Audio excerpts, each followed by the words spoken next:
Trump is not only a woman-hating, neo-Nazi sympathising sociopath, he is also a profound threat to the international order. The sheer stupidity of Keir Starmer allowing 100 Labour supporters to go over to the key swing states in America to campaign for Kamala. His scripted lines are showing that he has not even listened to the budget himself. Newly crowned leader of the official opposition, young Mrs Badenoch opens her attack on PM Starmer with all her usual schoolgirl sarcasm and contempt. Mr. Speaker, can I thank the Prime Minister for his almost warm welcome. As leader of His Majesty's opposition, I will be taking a different approach to the last opposition by being a constructive opposition. And so I would like to start by congratulating President-elect Trump on his impressive victory this morning. Yes, this is Badenoch's characteristic audaciousness and fearlessness. The Tory leader, you see, likes to provoke her adversaries and mercilessly expose their flaws without a care for the embarrassment and humiliation that this causes them. Entertaining as this certainly is, it smacks, essentially, of school kid cheekiness. Furthermore, the Tory leader may well meet her match in this regard at some point, and it's just not a sustainable long-term approach to holding the government to account. Anyway, on with the show. Mrs Badenoch is about to give PM Starmer an important ultimatum. The Prime Minister and the Foreign Secretary met him in September. Did the Foreign Secretary take that opportunity to apologise for making derogatory and scatological references, including, and I quote, Trump is not only a woman-hating, neo-Nazi sympathising sociopath, he is also a profound threat to the international order. And if he did not apologise, will the Prime Minister do so now on his behalf? That's actually a condensed version of the words of Government Minister, Foreign Secretary to be exact, David Lammy, from a tweet that he made about Trump in 2019. And who knows, you may well be seeing the full tweet on your screen even now. Anyway, here we go then. PM Starmer's first refusal of many to apologise for that very scathing attack from a government minister of second-time USA President, Mr Donald Trump. Mr Speaker, there will be many issues on which the Leader of the Opposition and I disagree, but there will be issues that do unite this House on national security and Ukraine, and I do look forward to working closely with her on that, and I will provide her with the information that she needs to discharge her duties. That's the right thing for the country, and it's far more important than party politics. And the Foreign Secretary and I did meet President-elect Trump just a few weeks ago for dinner for about a couple of hours, and we discussed a number of issues of global significance. It was a very constructive exercise. A very constructive exercise. What? One where the then presidential candidate had to sit in a straitjacket to stop himself giving you a smack in the teeth for calling him the biggest dick in the world, basically, and where you yourself needed 4 strong men and a dose of tranquilizers, I bet, to get you in the same room as the man. Of course, one can vaguely understand an aversion to cozying up to a leader who once alluded to, quote, grabbing women by the pussy, unquote. One should also step back, in fact, and consider that in the UK, you can't become an MP if you have, as a result of a criminal conviction, spent more than 12 months in prison, or if you've ever been bankrupt. In the USA, in contrast, having no fewer than 6 bankruptcies to your name, along with all of 34 felony convictions, is no barrier to you becoming US President. Neither is having active criminal prosecutions hanging over you. Anyway, sorry, over to you, Mrs Badenoch. Mr Speaker, the Prime Minister did not distance himself from the remarks made by the Foreign Secretary, and I'm very sure that President Trump will soon be calling to thank him for sending all of those North London Labour activists to campaign for his opponent. Ooh, touchy subject for young PM Starmer, not to mention, yes, a thoroughly embarrassing one too. Do you wonder if any other right-wing voices echo Mrs Badenoch's derision of PM Starmer on this point? The sheer stupidity of Keir Starmer allowing 100 Labour supporters to go over to the key swing states in America to campaign for Kamala. I mean, think about that now in the cold light of day, now that Trump has triumphed. How stupid! What a moron to do that. What a moron.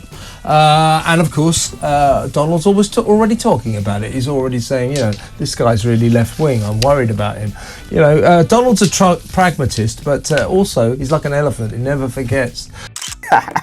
And before any upset lefties protest, by way of rebuttal, Nigel Farage's own visit to a Donald Trump event to show his support for the then presidential candidate. And when people moan about Nigel Farage going to the US and say, well, it's the same thing, no, it isn't, because he goes under his own steam. He pays for it. It's him. It's not a Reform Party thing. It's Nigel Farage. Yeah. So there's a very, very big difference. The thing is, Nigel Farage is not in government. But it's the lack of government. judgment. Yeah, the lack of the Prime Minister, the government to sanction this was, ludicrously stupid. Yeah, so Now, do go on, Mrs B. Will the Prime Minister show that he and his government can be more than student politicians by asking you, Mr. Speaker, to extend an invitation to President Trump to address Parliament on his next visit?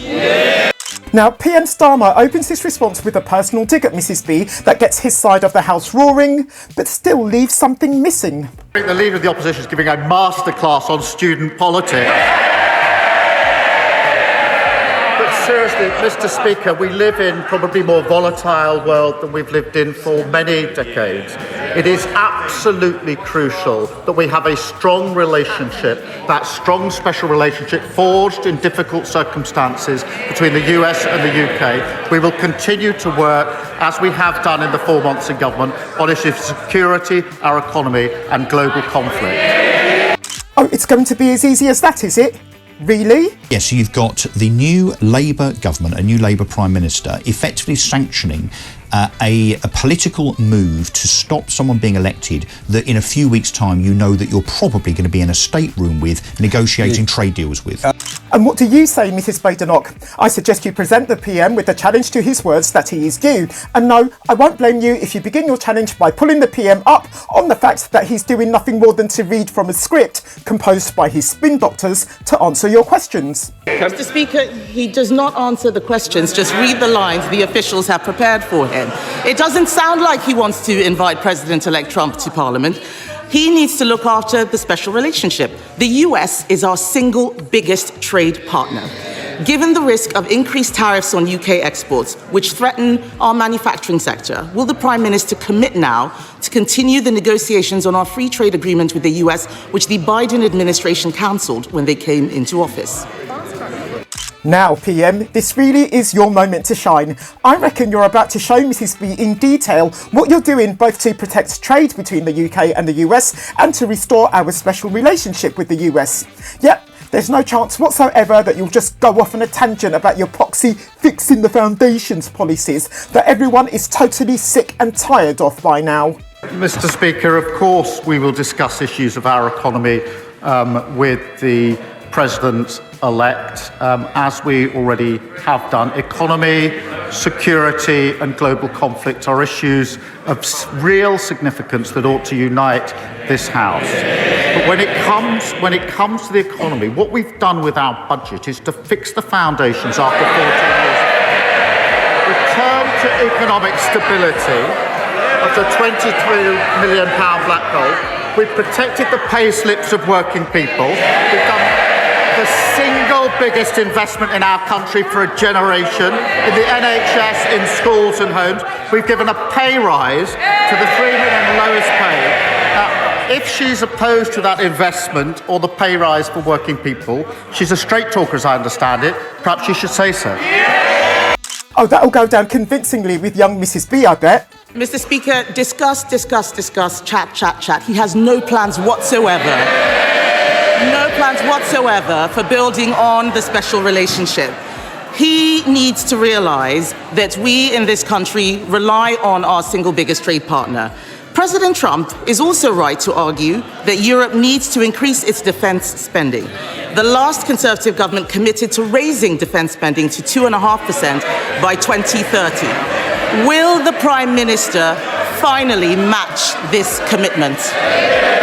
PM Starmer, are you about to make a convincing criticism of the previous administration's own track record on defence spending? Mr. Speaker, there is no more important duty than keeping the people of this country safe. And it was the Labour government that signed the NATO treaty in the first place, and we are strong supporters. We have a strategic defence review. We are committed to 2.5%. Well, I would remind the last time 2.5 was met was under the last Labour government. 14 years, and they never did it once. Last year, the NAO identified a £17 billion black hole in the MOD finances. The former Defence Secretary said the previous government hollowed out the armed forces, and the plan they put forward at the election was pure fantasy. Yeah, I'd call that a convincing criticism of the previous government. But does that answer the question that you were actually asked, Prime Minister? Mr. Speaker, he will not make that commitment. That is very clear. All that he is doing,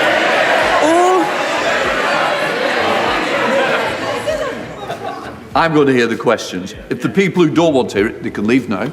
Come on. Mr. Speaker, he will not make that commitment, and yet the world is getting more dangerous. His Chancellor's budget did not even mention defence. The Chancellor's budget last week was a copy and paste of Bidenomics. It turns out that a high spending, high borrowing, high inflation approach is less popular than she may have thought.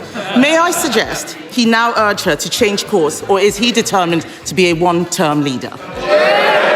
Well, I suggest that you encourage Mr. Starmer to be a one-term Prime Minister, Mrs. Badenoch, so that you can take over instead and duly do away with maternity pay, make being in love with Israel a requirement for immigrating to the UK, and promote working at McDonald's to a middle-class profession so that the many who end up working there after being raised in a wealthy middle-class family overseas don't suffer a devastating descent into the grotty depths of the proletariat.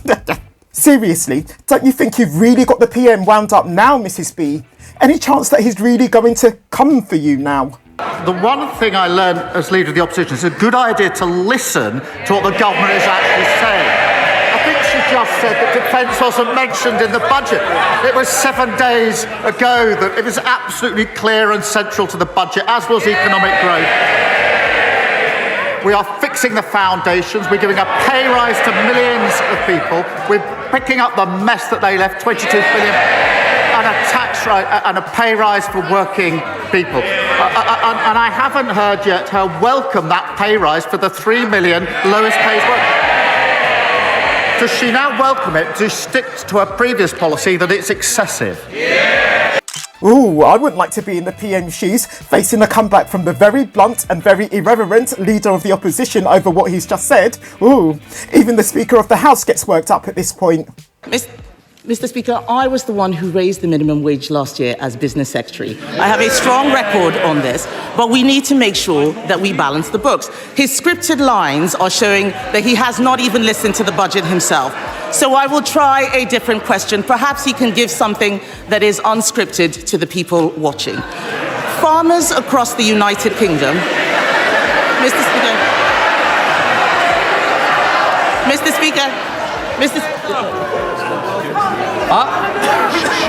Order! I don't need any help. Can I just say, if somebody wants to leave, I'll be helping them do that. I'm going to hear the question, and I certainly want to hear the answer as well. So please, let's have some courtesy. Mr. Speaker, we have heard him repeat the lines on the television, fixing the foundations and so on. But what does he say, over and over again, but what does he say to farmers who are facing uncertainty about their futures as a result of the increased taxes announced by the Chancellor? I am very clear that we would reverse Labour's cruel family farms tax.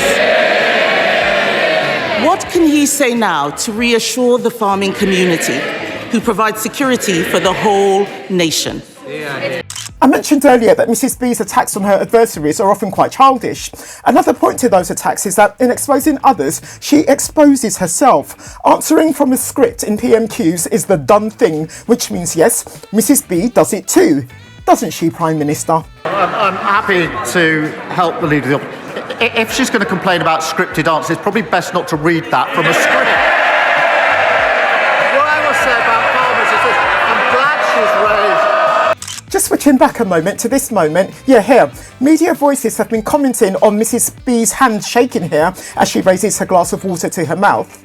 So, All the time that she's been standing at her dispatch box, slating the PM time and again, she's been nothing but a bag of nerves.